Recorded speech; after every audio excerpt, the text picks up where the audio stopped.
Hey everybody! Welcome to the penultimate video of the Wrath of Cortex Let's Play. We've got 5 relics to get before we are done. And doesn't that look beautiful? It's like a diamond-studded warp room. But enough of that. Night time. And if you thought going through a dark level is hard in the first place, when you can take it slow and carefully look at hazards before taking them on, it's even tougher when you come to do it at speed.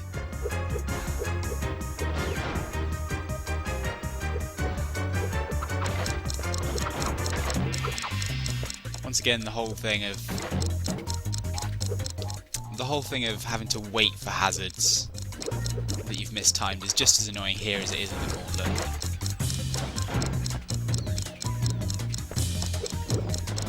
But there are a hell of a lot of time stops up here,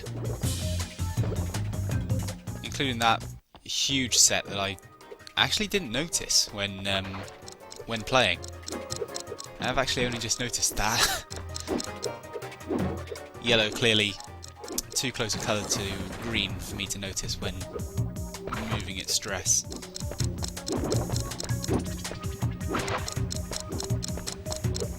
But really, considering this is one of the last levels of the game, there's nothing too difficult about this relic.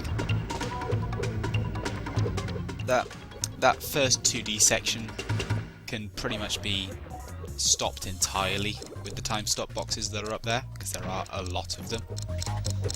And the same goes pretty much for this section here. There's a lot of time stops up here as well. I don't know if there's any behind those spinning blades. All I could see was a nitro and I decided it wasn't worth the risk. Speaking of not worth the risk, that set of boxes up there, there's not really any point of going up there. You're going to waste more time than you save. But gold relic. You can see 10 seconds for the platinum, so getting those time stops by the nitros would probably have been enough to push it to the platinum. Now, this is a bit of a dick move at the start of this level, because they put the stopwatch on the first slower turn of the track. So you, rather than taking the route straight ahead, which you usually would do, to get ahead of Crunch, you instead have to go the same route he does and have his ass blocking your view for the first part of the level.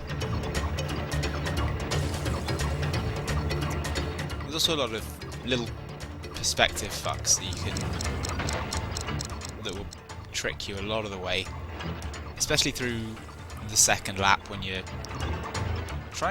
slightly stressing over which route to take. You're trying to remember which route has time stops, which route you've already cleaned out.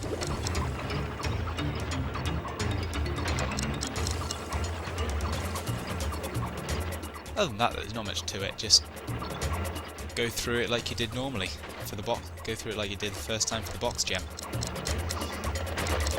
Just grab all the time stop boxes you can, and at least try and grab those.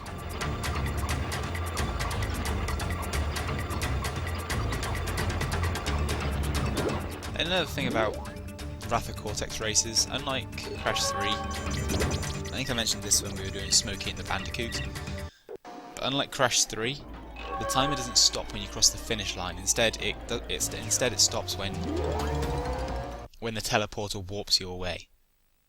And you'll see a bit more of that here.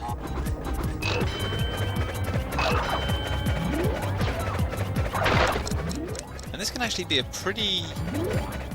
This one can actually be a pretty fooling relic.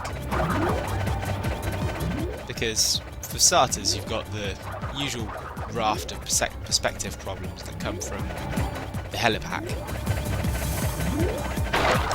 So a lot of the time you spin for the time stop boxes and then move back onto the course to get to the next ring. to find you've completely missed the box. And if it's fresh in your mind, like it was for me doing this, you're gonna have the knowledge that there are nitro boxes on the course all the way through, so you're gonna be careful about what box is what. However, and I think this is the only time it happens in the game, there are no nitro boxes on the relic course. Relic course is all time stops, so you can just focus on just blasting through the course. And just to show how easy it is, think about all the time I spent stuck behind that one time stop, the time stops I missed, the time I was stuck behind the polar bear at the start, and I still got a platinum relic. It's just another case of gimmick level. Speaking of which, Solar Bowler. Now I mentioned when we were going through this the first time that the level is kind of maze-like, and while that is true, that's only really relevant when it comes to getting the box gem. When it comes for the relic, the actual path is pretty straightforward. The only question is remembering it.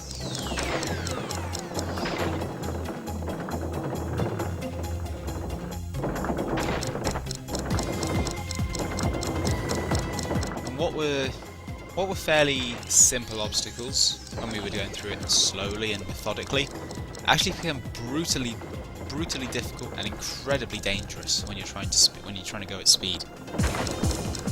Like those tilting, the screwball scramble platforms. They can quite easily tip you off. You notice the relic time is a minute, for the sapphire at least. The gold time is 40 seconds.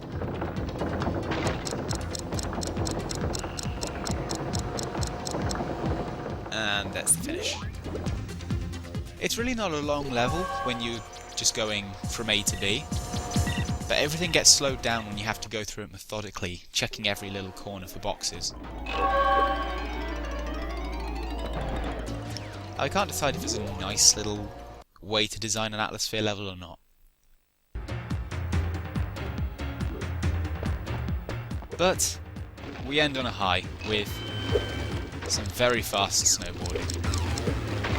We didn't get to use the acceleration on the snowboard in the regular version of this level because, once again, we were going slowly and methodically trying to get all the boxes.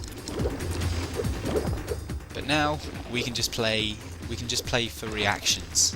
This is pure reaction time, not trying to remember where the boxes are, just trying to react to where we think they might be. And it makes the level a hell of a lot of fun.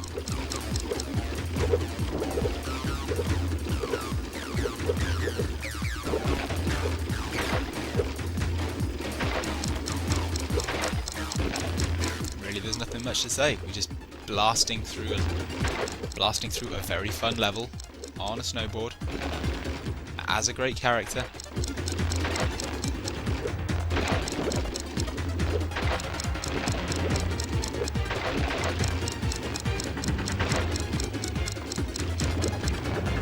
That's really all there is to it. This is the high point to end the regular levels. Like, congratulations. Here's what is more or less a gimme to send you up to the finishing percentage. And another thing I like about these kind of levels, when you get off the board and you have that mad dash to the line. I like that. I liked it in Tsunami and I like it here. But that is everything. Every crystal, every gem, every relic. And just to show it off, there it is. 25 out of 25 crystals. 6 out of 6 powers. 46 out of 46 gems. 30 out of 30 relics. 106% complete. We are done and ready to take on Cortex. And we'll be doing that next time. Bye bye.